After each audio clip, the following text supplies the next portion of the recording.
I want to talk about pain and anger. This is one of the topics in our chronic pain research trials using tapping that's been highly effective for people to learn and apply. Often a common feeling when someone's had chronic pain for whatever reason for a very long time is the emotion of anger. Now there's an interesting biological reason for the body to keep anger, particularly with something like pain. So if you can relate, you've had pain and one of the common feelings that you might have is one of feeling angry. That may be anger towards what happened in your life to cause the pain, just anger at that body part that actually is obviously giving you that sensation on a daily basis, angry at how it's impacted your life and perhaps limitations that you now have. Any reason for anger, if anger is the common denominator there and the common emotion that your body's in, here is what might actually be serving a purpose. We actually know that when we're in a state of anger, the body releases a hormone called norepinephrine. Now, this particular hormone actually has an analgesic effect.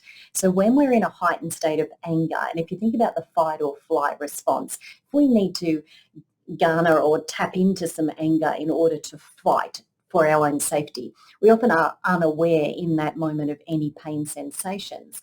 So funnily enough, when we're in a constant state of anger, this hormone that's released gives us an analgesic effect for our pain.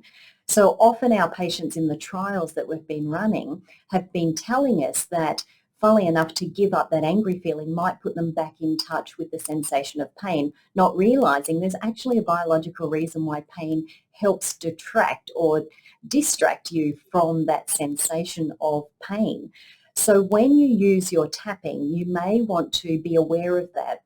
You can tap directly on the emotions of pain, however that's playing a role with your pain in your life.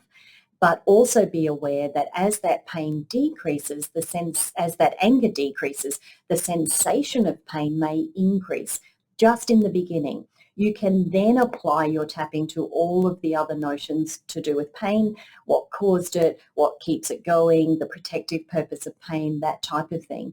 But just keep in mind that that decrease in anger may well result in a slight increase in pain just in the early stages, because pain and anger have this complex relationship, but one that biologically is trying to protect you. So I hope this information is helpful, but gives you a pathway forward when you actually tap on that emotion of anger.